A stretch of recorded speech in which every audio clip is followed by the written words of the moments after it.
हिमाचल प्रदेश में बीती रात भूकंप के लगातार झटकों ने लोगों को दहशत ज़दा कर दिया और जिला कांगड़ा के समेत कई इलाकों की बात की जाए तो देर रात धरती कांपी, जिससे लोग घबराए अपने घरों से बाहर निकल आए।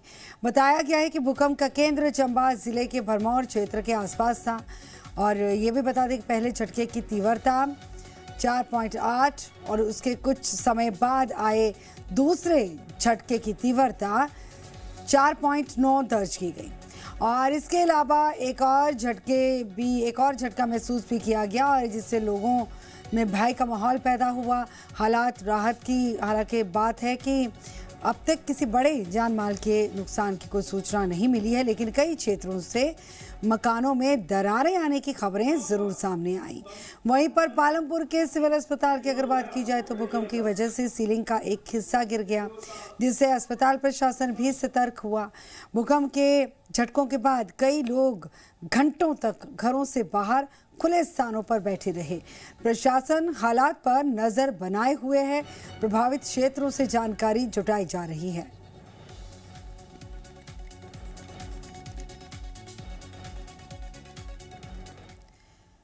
मंडी जिले से एक बेहद दर्दनाक हादसे की खबर सामने आई। दरअसल साराज क्षेत्र में बगसियार शिकावरी सड़क मार्ग पर देर रात एक हादसा पेश हुआ जब एक ट्रक गहरी खाई में जा गिरा, जिससे चालक की मौत हुई है। बताया गया है कि ट्रक में एक LNT मशीन लदी हुई थी और वह बगसियार से सिकावरी की तरफ जा रहा था। हादसा रात करीब 10:45 पर कांडी गांव के समीप हुआ। जानकारी के मुताबिक सड़क संकरी और खराब होने की वजह से ट्रक में सवार दूसरा व्यक्ति नीचे उतरकर चालक को रास्ता दिखा रहा था और इसी दौरान चालक वाहन से नियंत्रण अपना खो बैठा और ट्रक अनियंत्रित होकर सैकड़ों फीट गहरी खाई में जा गिरा। हादसे में चालक गंभीर रूप से घायल हुआ। स्थानीय लोगों और बचाव दल की मदद से उसे तुरंत अस्पताल में पहुंचाया गया, लेकिन डॉक्टर ने उसे मृत घोषित कर दिया। एक्सीडेंट हो गया है कांडी मोड़। तो टीवी स्क्रीन पर आप तस्वीरें देख सकते हैं। मंडी जिले से ये तस्वीर है। बेहद दर्दनाक हादसा जिस वक्त हुआ उस वक्त की तस्वीरें आप देख सकते हैं। दरअसल एक ट्रक जो है गहरी खाई में जा गिरा और एक ट्रक जो है जब गिरा तो चालक की मौत हो चुकी थी। और ये भी बता दें कि ट्रक में एक LNT मशीन लदी हुई होने की भी जानकारी मिली है और रात करीब 10:45 के करीब ये हादसा हुआ बताया गया है। जानकारी के अनुसार सड़क संकरी थी, खराब थी, जिस वजह से ट्रक में सवार दूसरा व्यक्ति नीचे उतरकर ट्रक चालक को रास्ता दिखा रहा था और इसी दौरान अपना कंट्रोल खो बैठा। चालक और ट्रक पर कंट्रोल नहीं वो कर पाया और सैकड़ों फीट गहरी खाई में ट्रक जा गिरा। हादसे में चालक गंभीर रूप से जख्मी हुआ था, जिसे जिस वक्त अस्पताल में पहुंचाया गया उस वक्त डॉक्टर्स ने उसे मृत घोषित किया। रोड हिमाचल में 10 सरकारी कॉलेजेस को बंद करने की प्रक्रिया तेज कर दी गई है। स्टूडेंट्स को डिस्ट्रिक्ट हेडक्वार्टर्स के कॉलेजेस में शिफ्ट किए जाने के फैसले को आगे बढ़ाते हुए संबंधित कॉलेजेस और प्रिंसिपल्स को स्टूडेंट्स की काउंसलिंग और गाइडेंस करने के निर्देश जारी किए गए हैं। हायर एजुकेशन डायरेक्टोरेट के आदेशों के अनुसार एकेडमिक सेशन 2026 से 27 से इन कॉलेजेस में कोई नया एडमिशन नहीं होगा। हालांकि जो स्टूडेंट्स वर्तमान में पढ़ाई कर रहे हैं उन्हें डिस्ट्रिक्ट हेडक्वार्टर के गवर्नमेंट कॉलेजेस में अपनी एजुकेशन जारी रखे जाने की सुविधा दी जाएगी। गवर्नमेंट का ये कहना है, सरकार का ये कहना है कि इस फैसले से स्टूडेंट्स को बेहतर एकेडमिक फैसिलिटीज़ मिलेंगी, अन्य सुविधाओं का लाभ मिल पाएगा। लेकिन दूसरी तरफ पेरेंट्स और स्टूडेंट्स के बीच इस फैसले को लेकर चिंता और ज़्यादा बढ़ चुकी है। डिस्ट्रिक्ट हेडक्वार्टर में पढ़ाई के लिए ट्रांसपोर्टेशन, एकोमोडेशन और अन्य खर्चों के कारण परिवारों पर अतिरिक्त फाइनेंशियल बर्डन पड़ने की आशंका जताई जा रही है।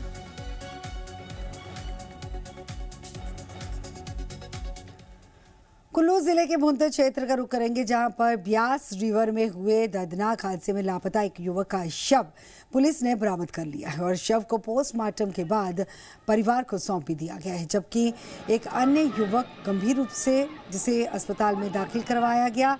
जानकारी के अनुसार ओल्ड ब्रिज के पास एक प्रवासी व्यक्ति को बचाने के प्रयास में कुछ युवकों ने नदी में छलांग लगाई थी और इसी दौरान तेज बहाव में सुमित नाम का युवक बह गया और सुमित, जो कपूरथला का रहने वाला था, भुंतर में कपड़े का काम करता था और किराए के कमरे में वो रह रहा था और वहीं पर उसके साथ नदी में कूदे गौरव को भी गंभीर हालत में कुल्लू अस्पताल में दाखिल करवाया दिया गया। और ये भी बता दें कि पुलिस के द्वारा चलाए गए सर्च ऑपरेशन के बाद शुक्रवार सुबह सुमित का शव बरामद किया गया। एसपी कुल्लू ने बताया कि मामला दर्ज कर आगे की जांच शुरू कर दी गई है।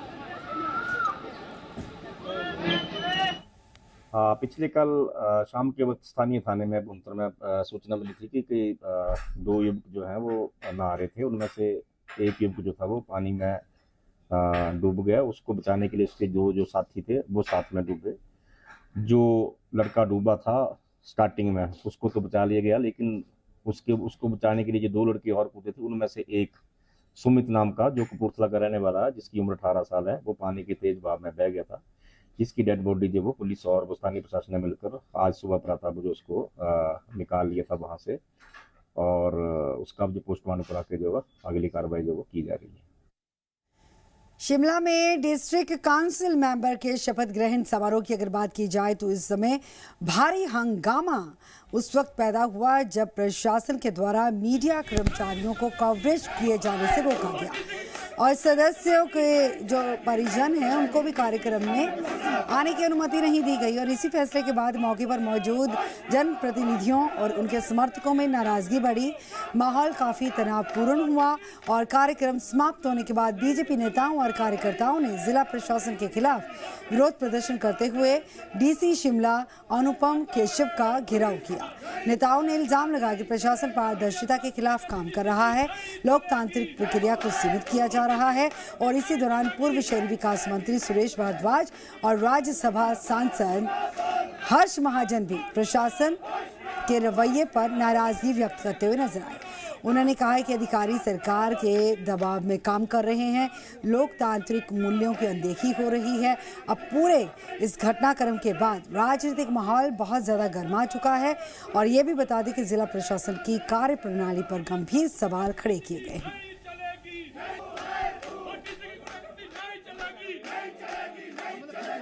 आज ही करा लो इलेक्शन। मैंने तो अंदर डीसी साहब को बोला कि कब होगी डेट, आज ही कर लो, तो कहने लगे 2 दिन में कर लेंगे। अगर कर लेंगे तो ठीक है। इनका पंचायती राज सिस्टम में इनका कोई विश्वास ही नहीं है।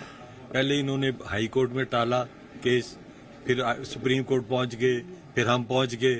तो इनका तो था कि ये पंचायती राज का चुनाव हो ही ना। और देखो ना सीएम ने कल क्या स्टेटमेंट दी है, दुर्भाग्यपूर्ण है कि इनका एक दिन का होता है, उसके बाद तो कोई पूछता नहीं इनको। यार सीएम स्टेट का ये बोल रहा है, इतने तो कम से कम एक पंचायती राज सिस्टम जो जमीन से जुड़ा हुआ है, लाखों लोग वोट करते हैं, हिमाचल की सारी जनता वोट करती है और आपके उनके प्रतिनिधियों को ऐसे बोल रहे हैं, बड़ा दुर्भाग्यपूर्ण है। मैं कहता हूँ एक ट्रेलर तो मिल गया, सेमीफाइनल भी हो गया, इनका अब बट्ठा गोल है इनका। कांग्रेस सरकार अपने कुछ एक अधिकारियों को जो है वो विभिन्न स्थानों पर अपॉइंट करके अपने एजेंट के तौर पर जो है वो काम कर रहे हैं और ऐसे बहुत से अधिकारी भी हैं जो लोकतंत्र की जो है परवाह न करते हुए अपने जो है वो कुछ लोग जो है उनके नेता बैठे हुए हैं सेक्रेटेरिएट में, विशेष रूप से मुख्यमंत्री उनके इशारे पर जो है काम कर रहे हैं। लोकतंत्र में जो चुनी हुई संस्थाएं हैं उसमें जिला परिषद जो है वो एक बहुत महत्वपूर्ण संस्था है। जिला परिषद के चुनाव में हिमाचल प्रदेश में पूरी तरह से कांग्रेस का और इस सरकार का सफाया हो गया है। आज जिस प्रकार से पत्रकारों के साथ दुर्व्यवहार हमारे सामने हुआ बहुत ही दुर्भाग्यपूर्ण है। भारतीय जनता पार्टी इसका कड़ा विरोध करती है और जिस प्रकार से पत्रकारों को ओथ सेरेमनी से बाहर जाने को कहा, वो बहुत ही दुर्भाग्यपूर्ण है। हम इसका कड़ा विरोध करते हैं और हम इसकी कड़ी निंदा करते हैं। आज जिला परिषद की ओथ जो चुनकर प्रतिनिधि आए हैं, पहले तो माननीय मुख्यमंत्री जी ने कल ही एक बड़ा बयान देकर कि ये तो सिर्फ एक दिन के ही इनकी वैल्यू है, ये जिला परिषद, बीडीसी और पूरे पंचायती राज में जो चुनकर आए हुए प्रतिनिधि हैं, उनका घोर अपमान है। और इसके साथ इस वक्त ही बड़ी खबर का रुख करेंगे। उत्तराखंड से खबर है, जहां के ऋषिकेश में खुलेआम शराब पीने से रोकने पर वसीम और उसके साथियों ने एक हिंदू पक्ष के लोगों पर ताबड़तोड़ गोलियां बरसा दी और इसमें 2 लोग गंभीर रूप से घायल हुए हैं। पुलिस की गिरफ्त में खड़े इस शख्स का नाम वसीम है, जिस पर आरोप है कि उसने अपने साथियों अनवर और आमिर के साथ मिलकर ऋषिकेश के श्यामपुर इलाके में ताबड़तोड़ फायरिंग की है। वो भी सिर्फ इसलिए क्योंकि ये वहां खुलेआम शराब पी रहा था और इलाके में लोगों ने इसका विरोध किया था। इसी से गुस्साए वसीम ने गोलियां बरसा दी, जिसमें 2 लोग गंभीर रूप से घायल हो गए, जिन्हें अस्पताल में भर्ती कराया गया। वहीं शोर सुनकर जुटी भीड़ ने आरोपी वसीम को पकड़ लिया, जबकि उसके साथी जंगल के रास्ते भाग गए, जिनकी तलाश में पुलिस ने टीमें लगाई हैं। वहीं आरोपी के पास से बिहार नंबर की एक बाइक और फायरिंग में इस्तेमाल हुई पिस्टल बरामद कर ली गई है। हम आगे बढ़ेंगे, बात करेंगे उत्तराखंड में मौसम लगातार बिगड़ता जा रहा है और जिसका सीधा असर जो है 4 धाम यात्रा पर भी पड़ रहा है। चमोली में बद्रीनाथ राष्ट्रीय राजमार्ग पर पीपल कोटी के पास पहाड़ी से गिरे वोल्डर की चपेट में आने के चलते यात्री बस दुर्घटनाग्रस्त हो गई। बस में सवार दिल्ली से यात्रा करने गई एक महिला की दर्दनाक मौत हो गई, जबकि 2 अन्य लोग घायल बताए जा रहे हैं। पहाड़ी से आए बोल्डर के कारण बद्रीनाथ हाईवे बाधित हो गया। हालांकि भारी बारिश के बीच राहत की बात यह है कि मार्ग से मलबा हटाए जाने के बाद वाहनों को सुरक्षित और सुव्यवस्थित तरीके से आगे रवाना किया जा रहा है। मार्गों पर प्रशासन पूरी तरह से मुस्तैद है। चमोली पुलिस लगातार नजर बनाए हुए ताकि किसी भी आपात स्थिति से निपटा जा सके। कुछ जगहों पर पुलिस प्रशासन ने श्रद्धालुओं से मौसम सामान्य होने और मार्ग पूरी तरह से सुरक्षित घोषित होने तक निर्धारित पड़ावों पर ठहरने की अपील की है। आप सभी लोग यही अपने रात को रुकने का व्यवस्था कर लें। और इसी के साथ अब रुक करेंगे किहार क्षेत्र का, चंबा जिले के किहार क्षेत्र का रुक करेंगे। ऑनलाइन गेमिंग के चक्कर में एक चौंका देने वाला मामला सामने आया। गोली चौड़ा मार्ग पर चौड़ा डैम में एक पिकअप गाड़ी मिलने के बाद पुलिस ने जांच शुरू की तो बड़ा खुलासा हुआ। जांच में सामने आया कि युवक ने बढ़ते कर्ज और ऑनलाइन गेमिंग की लत के चलते अपनी ही मौत की साजिश रच दी थी। बताया गया है कि वह गाड़ी को डैम में फेंककर मौके से फरार हुआ ताकि इसे हादसा दिखाकर बीमा या अन्य पैसों का लाभ उठाया जा सके। पुलिस की गहन जांच में पूरी सच्चाई सामने आ गई। मामला अब गंभीर जांच के दायरे में है। आखिर कैसे ऑनलाइन गेमिंग की लत ने एक युवक को इस तरह की साजिश रचने के लिए मजबूर कर दिया।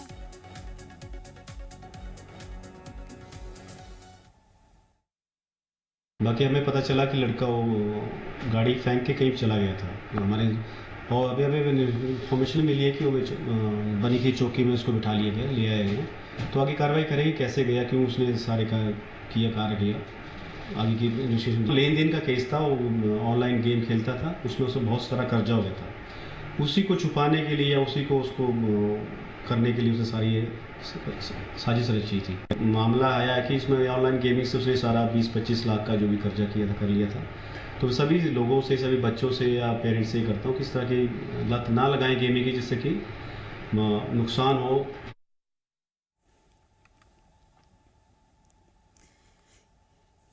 हिमाचल के पांवटा साहिब का रुख करेंगे, जहां पर एक दबंग ने पुलिस कांस्टेबल की शरेआम पिटाई कर दी।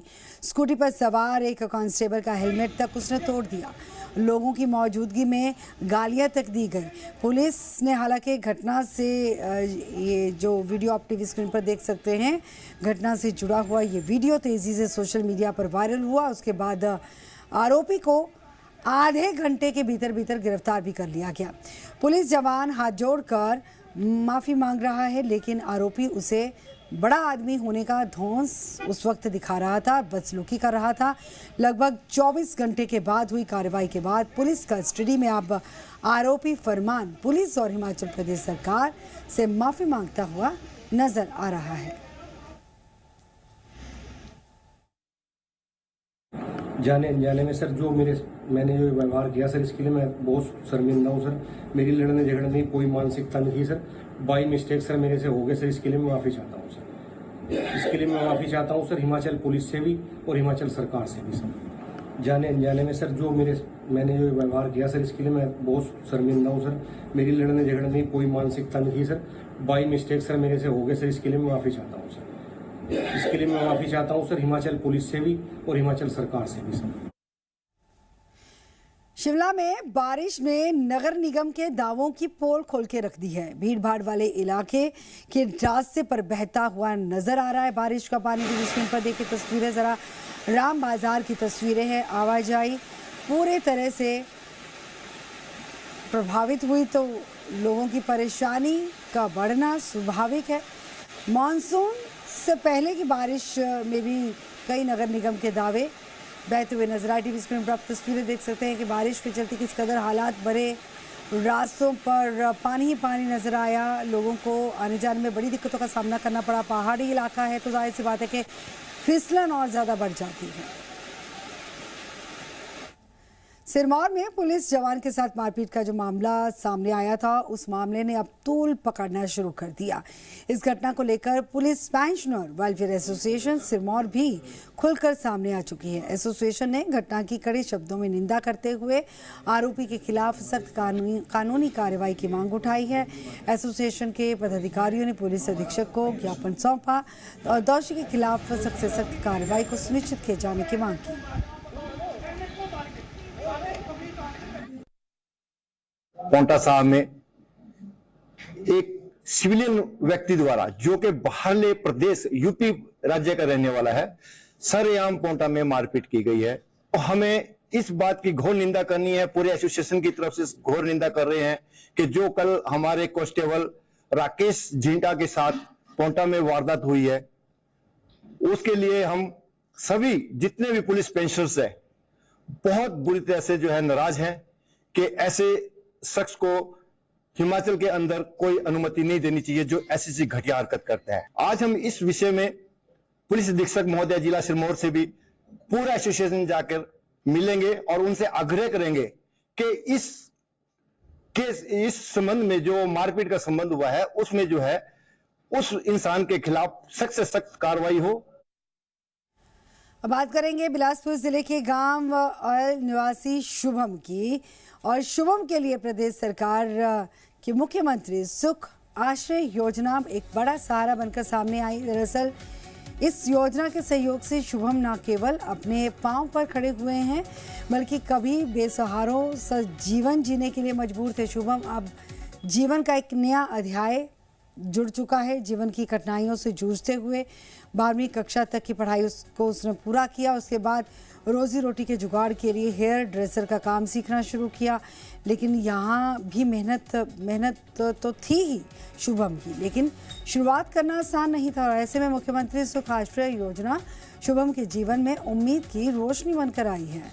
और इस योजना के माध्यम से उन्हें प्रति माह 4,000 रुपये की राहत राशि मिलने लगी है। और शुभम बिलासपुर शहर में शुभ नामक के एक सैलून को बेहतर तरीके से चला रहे हैं। वहीं पर शुभम का कहना है कि वे ना केवल खुद कमाते हैं बल्कि सम्मान के साथ जीवन की डोर को आगे बढ़ा रहे हैं।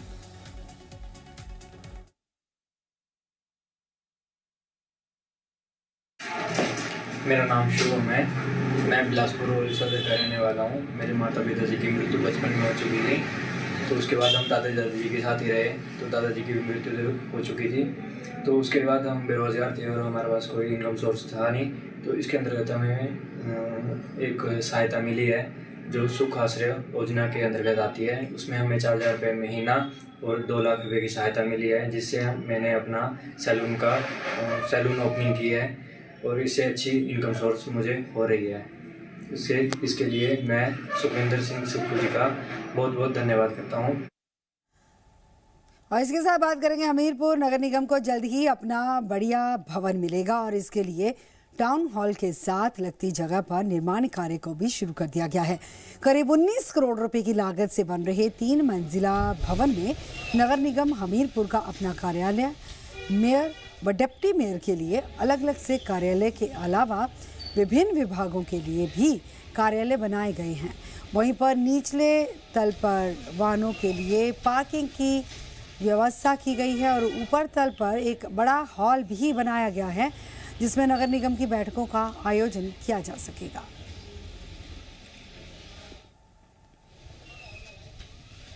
जो नगर निगम का ये कार्यालय का जो कार्य जो है हमने शुरू किया हुआ है, ये प्रश्न शायद आपका इस बारे में है।